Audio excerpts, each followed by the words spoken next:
एक गांव में एक विशालकाय हाथी रहता था। उसका नाम था राजू। राजू बहुत ही मजबूत और ताकतवर था। भाई, गांव के लोग उसे बहुत मानते थे और उसकी बहुत इज्जत करते थे। वो हमेशा गांव वालों की मदद करता था।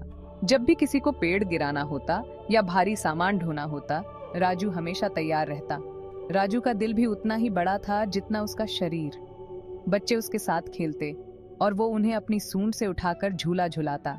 किसान जब खेतों में काम करते तो राजू उनके लिए पानी लाता। गांव में कोई भी त्योहार हो, राजू की उपस्थिति से ही उसकी रौनक बढ़ जाती। एक बार गांव में एक बड़ा तूफान आया। पेड़ गिर गए, घरों को नुकसान हुआ, लेकिन राजू ने हिम्मत नहीं हारी। उसने अपनी ताकत से पेड़ों को हटाया और गांव वालों के घरों को फिर से बनाने में मदद की। उसकी इस बहादुरी और सेवा के कारण गांव के लोग उसे गांव का रक्षक कहते थे। राजू का जीवन गांव के हर व्यक्ति के लिए एक प्रेरणा था।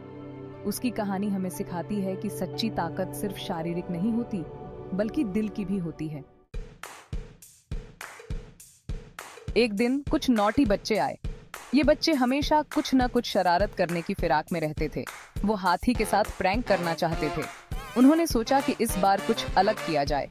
उन्होंने हाथी को एक पतली सी रस्सी से बांध दिया। ये रस्सी इतनी पतली थी कि हाथी उसे आसानी से तोड़ सकता था, और रस्सी एक छोटे से पेड़ से बंधी थी। पेड़ भी इतना कमजोर था कि हाथी उसे एक झटके में उखाड़ सकता था। बच्चों को लगा मजाक, हंसने लगे सब। उन्हें लगा कि हाथी इस रस्सी से बंधा रहेगा और वो उसे छेड़ते रहेंगे, लेकिन हाथी ने कुछ नहीं किया। वो शांत खड़ा रहा, जैसे उसे कुछ समझ ही नहीं आया हो। बच्चे उसके चारों ओर दौड़ते रहे, उसे छेड़ते रहे, लेकिन हाथी ने कोई प्रतिक्रिया नहीं दी।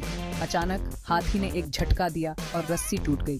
बच्चे हैरान रह गए। पहले तो बच्चे चौंक गए, फिर जोर जोर से हंसने लगे। उन्हें अपनी शरारत पर बहुत मजा आया। हाथी भी धीरे धीरे वहां से चला गया, जैसे कुछ हुआ ही न हो। बच्चों की शरारत और हाथी की शांति दोनों ही अद्भुत थे।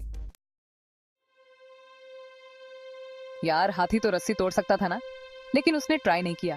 वो सोचता रहा, यार मैं इतना स्ट्रांग हूं फिर भी यहाँ बंधा हुआ हूं। बेचारा हाथी सैड हो गया। सेक्शन 4, ज्ञान की बातें। एक वाइज आदमी ने हाथी को देखा। बोले, अरे तुम इतने पावरफुल हो, ये रस्सी तो कुछ भी नहीं है तुम्हारे लिए। बस खुद पे बिलीव रखो। सेक्शन 5, आजादी। हाथी ने ध्यान से वाइज मैन की बात सुनी। उसने अपनी पूरी ताकत लगाई और क्या हुआ? रस्सी टूट गई। हाथी फ्री हो गया। उसकी खुशी का ठिकाना नहीं रहा। सेक्शन 6, सीख। इस कहानी से हमें क्या सीख मिलती है? यह एक महत्वपूर्ण प्रश्न है जो हमें अपने जीवन में आगे बढ़ने के लिए प्रेरित करता है। हमें हाथी की तरह बनना है। हाथी जो अपनी शक्ति और आत्मविश्वास के लिए जाना जाता है, हमें सिखाता है कि हमें भी अपने अंदर की ताकत को पहचानना चाहिए। अगर हम खुद पे भरोसा रखें और मेहनत करें तो कोई भी मुश्किल आसान हो सकती है। मेहनत और आत्मविश्वास ही सफलता की कुंजी है।